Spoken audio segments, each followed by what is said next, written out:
జగన్మోహన్ రెడ్డికి భారీ షాక్ తగిలింది. తొందరలోనే జగన్మోహన్ రెడ్డిని అరెస్ట్ చేయబోతున్నారు. ముహూర్తం కూడా ఫిక్స్ అయిపోయింది. సో ఇదంతా కూడా ఇప్పుడు సోషల్ మీడియాలో వినిపిస్తుంది. అయితే మద్యం కుంభకోణంలో ఇప్పటి వరకు 5 మంది అరెస్ట్ అయ్యారు. 5 మంది నుంచి 8 మంది వరకు కూడా అరెస్ట్ అయ్యారని తెలుస్తుంది. సో నెక్స్ట్ ఈ మద్యం కుంభకోణంలో అరెస్ట్ కాబోయేది ఖచ్చితంగా జగన్మోహన్ రెడ్డి అంటూ సోషల్ మీడియా వేదికగా ప్రచారం జరుగుతోంది.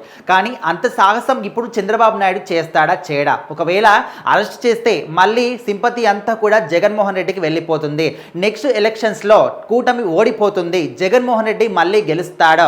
సో ఇలాంటి అనుమానాలు కూడా వ్యక్తమవుతూ ఉన్నాయి. ఎందుకంటే అప్పట్లో జగన్మోహన్ రెడ్డి అరెస్ట్ అయిన తర్వాత సింపతి వచ్చి తర్వాత బయటకు వచ్చిన తర్వాత వైఎస్ఆర్సీపీ కాంగ్రెస్ అనేది అంటే గెలుపొందడం కావచ్చు, ఆయన సీఎంగా గెలుపొందడం జరిగింది. సో మొన్న రీసెంట్గా జగన్మోహన్ రెడ్డి చంద్రబాబు నాయుడు గారిని అరెస్ట్ చేసిన తర్వాత ఆయన కూడా సింపతి రావడం, బయటకు వచ్చిన తర్వాత మళ్ళీ కూటమి గెలవడం, ఆయన సీఎం కావడం, ఇదంతా కూడా జరిగిపోయింది. సో మరి ఇలాంటివన్నీ కూడా చూసిన క్రమంలోనే జగన్మోహన్ రెడ్డిని మళ్ళీ అరెస్ట్ చేయించేంత ఒక సాహసం చంద్రబాబు నాయుడు చేస్తాడా చేయడా అని దాని మీద చాలా మంది కూడా ఆలోచిస్తూ ఉన్నారు. ఏదేమైనప్పటికీ ఇప్పుడు మద్యం కుంభకోణంలో మాత్రం ఖచ్చితంగా చాలా మంది పేర్లు కూడా వినిపిస్తున్నాయి. ఆల్రెడీ విజయసాయిరెడ్డికి కూడా కొన్ని నోటీసులు అందడం, ఆయన కూడా విచారణకు హాజరు కావడం, ఇదంతా కూడా జరుగుతుంది. సో మరి నెక్స్ట్ మాత్రం ఖచ్చితంగా గట్టిగా వినిపిస్తున్న పేరు మద్యం కుంభకోణంలో అందరికన్నా ఎక్కువగా పాలు పంచుకున్న వ్యక్తి ఖచ్చితంగా జగన్మోహన్ రెడ్డి అనే విధంగా కూడా అనుకుంటున్నారు. ఆయన హయాంలోనే ఇదంతా కూడా జరిగింది. సో జగన్మోహన్ రెడ్డి కన్నా మెయిన్ ఇంపార్టెంట్ వ్యక్తి ఎవరంటే కసిరెడ్డి అని కూడా చాలా మంది అంటున్నారు, రాజ్ కసిరెడ్డి అని. సో మరి చూద్దాం నెక్స్ట్ ఖచ్చితంగా జగన్మోహన్ రెడ్డి అరెస్ట్ అవుతాడా? అంత సాహసం ఇప్పుడున్నటువంటి ప్రభుత్వం చేస్తుందా అంటే ఖచ్చితంగా చేస్తుంది. కాకపోతే ముందుగా జగన్మోహన్ రెడ్డి కాకుండా ఆయన చుట్టుపక్కల ఎవరెవరైతే ఉన్నారో, ఆయన చుట్టూతా ఎవరెవరైతే కీలక నేతలు ఉన్నారో వాళ్ళందరికీ కూడా ఒక ఉచ్చు బిగించిన తర్వాత అప్పుడు జగన్మోహన్ రెడ్డి దగ్గరికి వెళ్ళాలి అనే విధంగా కూడా అనుకుంటున్నట్టు తెలుస్తుంది. ఎందుకంటే ఇప్పుడు ఏదైనా ఒక మెయిన్ గోల్ని రీచ్ కావాలంటే ఖచ్చితంగా చాలా మటు కూడా అడ్డంకులు కావచ్చు, అన్నీ వస్తూ ఉంటాయి, ప్రాబ్లమ్స్ వస్తూ ఉంటాయి. కాబట్టి సో ఆ గోల్ని రీచ్ కావాలంటే ముందుగా ఈ ప్రాబ్లమ్స్ కావచ్చు, అడ్డంకులు అన్నీ కూడా ఫేస్ చేస్తూ వెళ్ళాలి.